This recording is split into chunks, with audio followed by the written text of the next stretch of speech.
AITA for installing a lock on my fridge to stop my roommate from stress eating my food. I had to buy a new refrigerator because she broke the previous one. I 30 female have lived with my current roommate Sarah 29 female for just over a year now. When I first moved in, things seemed pretty chill. Sarah was friendly, charming in that chaotic but lovable way, and we hit it off over wine and Netflix marathons. I thought I'd hit the roommate jackpot. We split bills evenly, she didn't bring home strangers, and she even helped clean, well, at first. But over time, one tiny, infuriating habit began to unravel the illusion: she eats everything. Not just her food. My food. Our food. Random snacks that mysteriously disappear. Groceries I've just bought. Leftovers I was looking forward to all day. And every single time, she has the same excuse. She's stressed. Her job is demanding, her ex won't stop texting her, her mom is on her case again, and so on. She acts like emotional eating gives her a free pass to open the fridge and treat it like a buffet, regardless of whose name is on the label. At first, I was empathetic. I get it, life is hard and comfort food is real. I didn't mind when she grabbed a cookie or two, or when she made a grilled cheese using the bread and cheese I bought. We all share space, right? I figured it would balance out. I even told her once, hey, feel free to have some of the soup I made, just leave a bowl or two for me. Rookie mistake. She ate the entire pot and left the empty container in the sink with a post-it note that said, OMG, so good. TWSM. Over time, the little bites turned into whole meals. I started noticing things vanishing within hours of being put into the fridge. A full carton of strawberries I was saving for smoothies. Gone. The sushi I ordered and couldn't finish, placed lovingly in a container for tomorrow's lunch. Devoured. Even the snacks I kept in the pantry started disappearing. I'd buy a box of granola bars, come home from work, and suddenly 5 were gone, and the box would be shoved behind something like she was trying to hide the evidence. Whenever I brought it up, politely at first, Sarah would go full melodramatic. She'd gasp and say she didn't realize it was mine, or she thought we were sharing everything. She'd hug me dramatically and say she'd replace it, then Venmo me $5 with a pizza emoji in the description. But she never actually replaced anything. Not once. And I started to resent the fact that I had to tiptoe around my own food in my own home. The final straw came after a week from hell. I'd had back-to-back deadlines at work, my manager was on my case about everything, and my car broke down in the middle of a rainstorm. I was exhausted, overstimulated, and hanging on by a thread. So I decided to self-soothe the best way I know how, by baking. Specifically, making tiramisu. From scratch. I had never attempted tiramisu before, but I was determined. I bought mascarpone, ladyfingers, espresso, eggs, heavy cream, the whole 9 yards. I cleared my schedule for the evening, poured a glass of wine, and started what I hoped would be my little edible therapy session. And it was glorious. Meditative. I whipped the cream until my arm felt like it would fall off. I carefully dipped the ladyfingers just right, layered everything with love, and dusted it with cocoa powder like I was presenting it to a panel of pastry judges. I put it in the fridge to set overnight, dreaming of the moment I would finally dive into it with a big spoon the next day. That tiramisu was not just dessert, it was my reward, my comfort, my joy after a grueling week. I even told Sarah about it that night when she got home, specifically saying, please don't touch the tiramisu. It's been a rough week. This one's really important to me. The next day, I got home from work, still riding the high of finally meeting my deadline. I walked into the kitchen, already picturing the moment I'd take that first sweet, creamy bite. But the dish was empty. Spotless. Like it had been licked clean. All that remained was a sticky note on top of the pan that said, sorry. I owe you, smiley face. I stood there, holding the note like it was a death certificate. I genuinely could not believe it. She hadn't even tried to lie. Hadn't bothered to leave a slice. Hadn't messaged me. She just ate the entire thing and walked away, leaving a smiley face as if that would make it better. I felt my soul leave my body. I wasn't even angry at first. I was just done. Completely and utterly done. I didn't scream. I didn't cry. I walked to my room, pulled out my laptop, and ordered a small, lockable mini fridge. I paid for same-day delivery. I also ordered a small lockbox for the pantry snacks I keep in my room. And when it arrived, I moved every single item of mine into that fridge. Eggs, milk, yogurt, butter, even condiments. All of it. When Sarah got home and saw the fridge locked, she stared at it like I had personally insulted her grandmother. She asked what was going on, and I calmly told her that I was tired of my food disappearing, and I needed a way to make sure that what I bought stayed mine. That was when the drama truly began. She accused me of being passive-aggressive, said I was changing the vibe of the apartment, and claimed I was treating her like a child. I calmly reminded her that I had repeatedly asked her not to eat my food, that she had repeatedly ignored those requests, and that locking up my stuff was the only solution left that didn't involve me moving out. Sarah didn't take that well.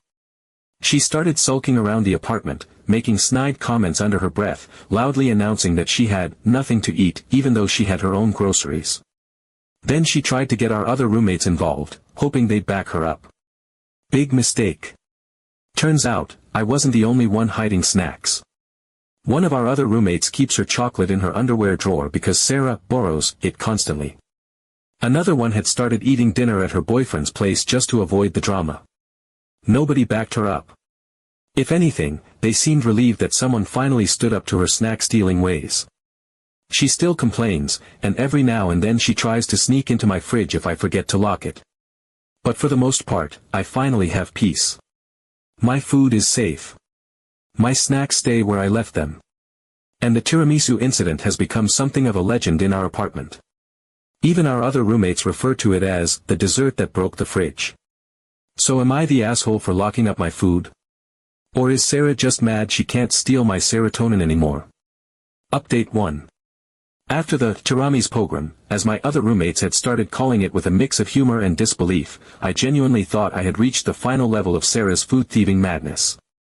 I had learned my lesson the hard way, and I was determined not to let history repeat itself. That's when my small lockable refrigerator became more than just an appliance, it became my temple. A sacred vault of peace.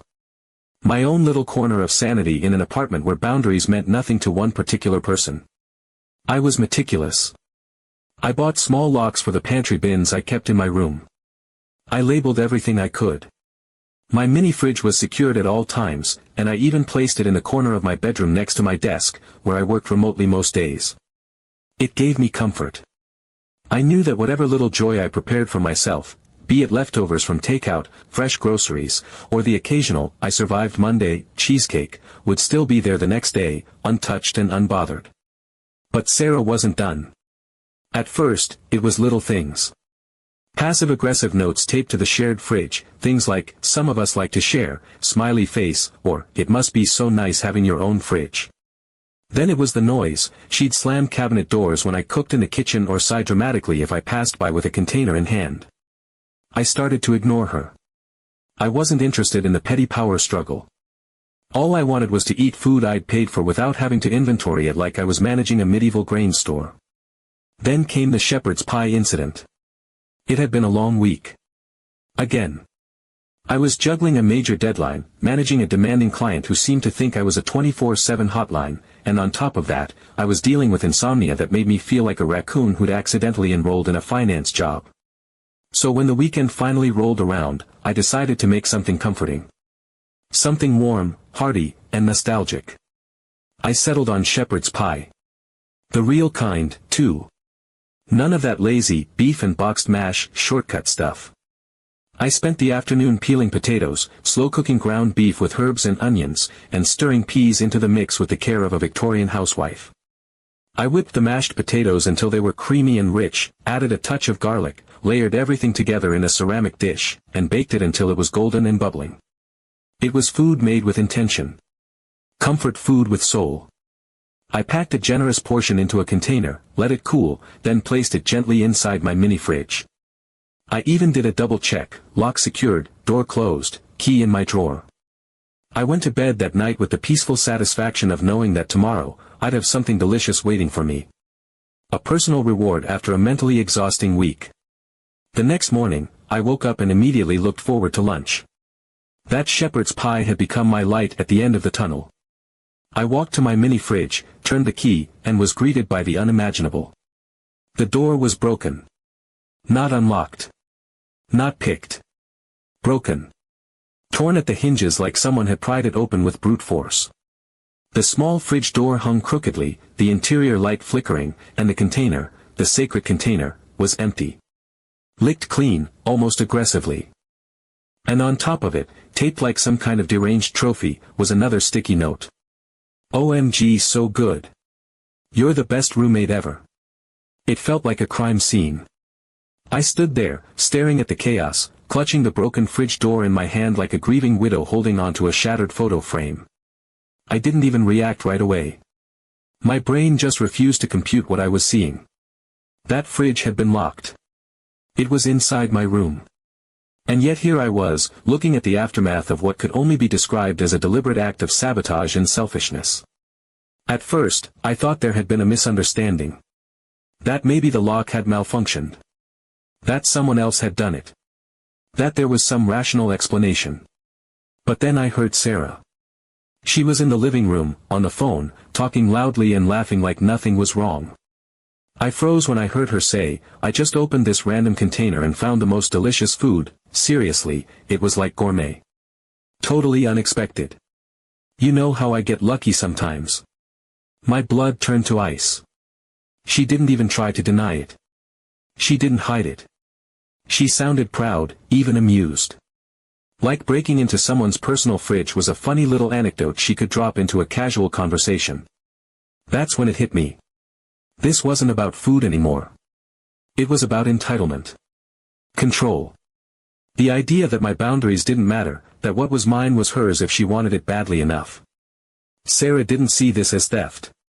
To her, I was just the reliable, overly polite roommate who cooked well and hoarded tasty things she felt entitled to sample. My locked fridge wasn't a boundary, it was a challenge. I didn't say anything that day. I didn't confront her. I didn't even tell the other roommates yet. I just stood there in my room, surrounded by the remains of my broken fridge and the ghost of a shepherd's pie, and I finally understood something I'd been avoiding. That's when I realized that something needs to be changed seriously. Upgrade 2. After the shepherd's pie debacle, the violent, greasy violation of my last bastion of peace, I knew I needed to escalate. It was clear that standard defenses were no longer sufficient. A tiny lockable fridge in my bedroom was no match for a roommate who treated boundaries like mildly annoying traffic cones. Sarah didn't respect property, privacy, or personal space. And worse, she seemed to think the whole thing was hilarious. I had given her grace. I had given her warnings. I had even given her tiramisu. And what had she given me in return? A smashed fridge and another post-it note smiley face. So I stopped thinking like a roommate and started thinking like someone building a fortress. I turned to eBay like a woman on a mission. I typed in keywords like secure, industrial, lab grade, and finally landed on something that made my cold, food-betrayed heart skip a beat.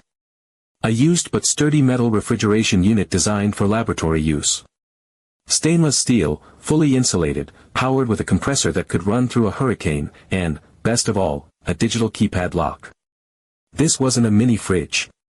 This was an appliance designed to store volatile chemicals and biohazards. And now it was going to store my leftovers. The listing was from a retired research lab, and after a few messages and some light haggling, I bought it for less than I expected.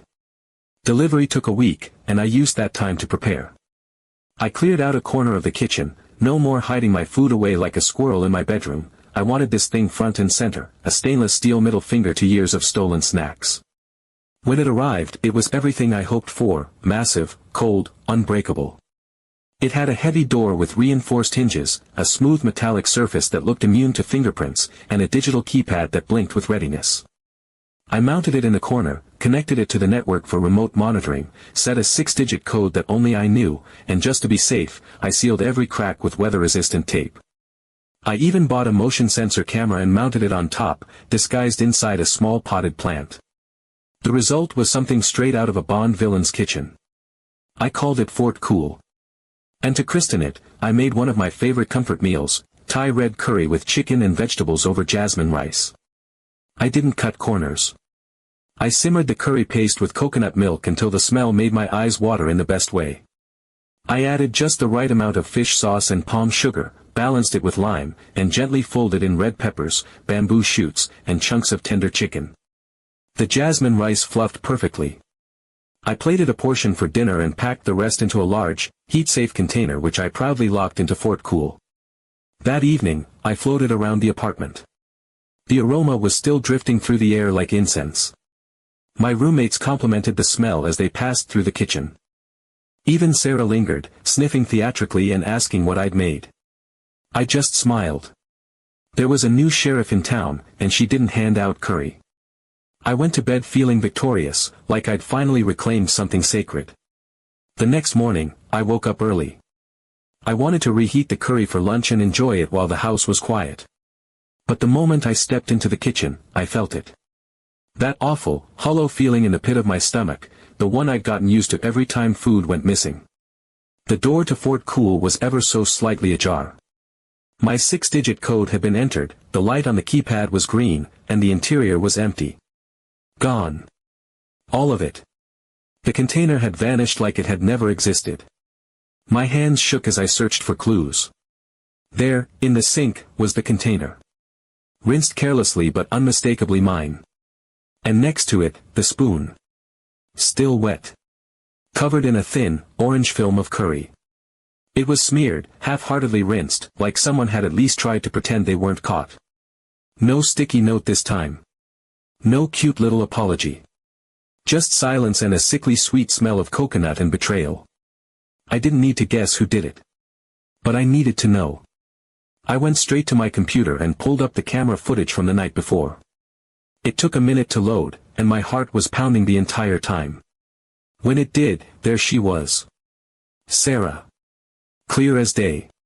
Creeping into the kitchen in her oversized t-shirt and socks, looking around like a raccoon casing a campsite. She glanced at the camera, oblivious, since it was hidden, and then walked over to the table. That's when I saw it. The napkin. A stupid, innocent napkin where I had written down the new passcode while setting up the lock. I'd meant to throw it away and must have forgotten it on the table in a moment of distraction.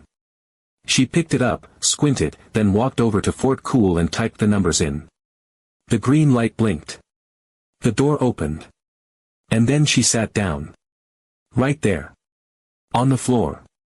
In front of the open fridge. She pulled out the container, opened the lid, and started eating the curry straight from the pot with a spoon she grabbed off the counter. No plate. No heat up. No dignity. She sat there like it was her birthright. I watched the whole thing in stunned silence. She finished it, licked the spoon, dropped it in the sink, and walked away. No guilt. No remorse. Just another night in her world where my food was a free-for-all.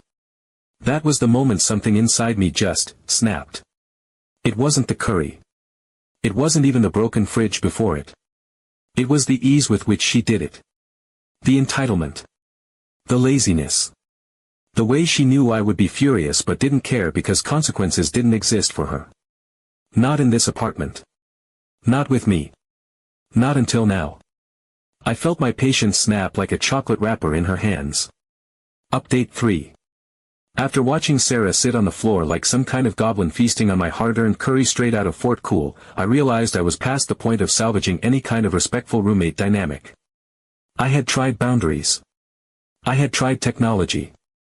I had tried basic human decency. But nothing had worked. She didn't respond to conversation or confrontation. She responded only to consequences. So I decided to approach this the way I approach any crisis at work, with a spreadsheet. I sat down at my computer, cracked my knuckles like I was about to prepare for a board meeting, opened Excel, and created a brand new workbook titled Sarah's Greatest Hits, a catalog of culinary theft 2023 to 2025. I started going through my text messages, notes, and even security camera footage to compile every item of food she had ever stolen from me. I scrolled through my bank transactions and online grocery orders, cross-referencing dates with what had gone missing. I listed everything. Every single yogurt, every carton of oat milk, every protein bar, every avocado, and yes, even the steaks I had bought for my birthday barbecue that mysteriously disappeared the morning of the event, forcing me to show up with store-brand hot dogs like a disappointed uncle. Line by line, the list grew. A pint of expensive Greek yogurt, $6.49. My birthday steaks, $58.12. An entire lasagna I made for a Sunday night dinner, $28.93. A six-pack of kombucha, $18.75. The tiramisu, of course, was lovingly listed at $35.42 with a comment that read, "Emotional therapy dessert, devoured, zero remorse." For every item, I added a short note in the incident column. Some of my favorites included, stolen overnight, eaten without a trace, went in for one cookie, entire batch gone, and, instead of apology, smiley face. I added a date stolen column, an approximate time of crime, and for fun, a column titled Post-it Left. Y/N. When I finished, the total came out to $1,473.89. I stared at the number for a while, feeling a mixture of rage and validation. That was rent for an entire month. That was a short vacation. That was 3 used Fort Cool fridges. That was the cost of trusting the wrong person for way too long. Then I did something I had never done before. I turned that spreadsheet into an invoice. I opened my email and began drafting a message. Subject line, Roommate Reimbursement Statement, 2023 to 2025. I pasted the breakdown directly into the body of the email. No explanation. No sugarcoating. Just numbers, notes, and consequences. At the bottom, in bold red font, I added a single sentence. The amount can be paid in cash, Venmo, or in the form of complete isolation from other people's products for the next 12 months. I didn't just send it to Sarah. I CC'd all our roommates. Then I closed my laptop and went to clean Fort Cool, one hand still shaking slightly, not from anger anymore but from something closer to relief. I had finally done it. I had put it all out there, the literal and emotional cost of 2 years of stolen food and broken trust. The reaction came faster than I expected. 10 minutes later, Sarah's door creaked open like something out of a horror movie. I turned around and saw her standing in the hallway, pale and wide-eyed like she'd just seen her own karma staring back at her. She was holding something in her hand. A check. A physical check, as if she had traveled back in time to settle the debt with dignity. It was made out to me. The amount, $600. She didn't say much. Just that she was ashamed. That she hadn't realized how bad it had gotten. That it wouldn't happen again. And then, she changed. Sarah, the same woman who once stole my soup and left a winking emoji on the container, started cooking for herself. I watched her walk through the front door carrying bags of groceries she actually paid for. She bought her own mini fridge, a compact white one with a magnetic chalkboard on the front. She even put a little label on it that read, "Sarah's Do Not Touch." There was a cartoon skull and crossbones drawn under it for good measure. I didn't say anything.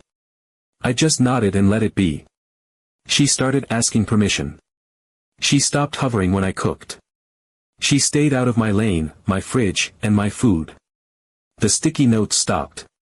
The sighs, the muttering, the faux cute jokes about roommate tax, all of it gone. The atmosphere in the apartment slowly began to shift. The other roommates noticed too. One of them finally brought home a box of cookies and left them on the counter without fear. Another one cooked pasta and didn't sneak the leftovers into their room. We all started eating in the shared kitchen again, like a real household and not a bunker full of snack preppers. It took some time, but the tension deflated like a balloon left in the sun too long. I stopped flinching every time I opened the fridge. I stopped labeling everything with passive-aggressive Sharpie notes. I stopped expecting war. And then, finally, when the apartment felt whole again, I made another tiramisu.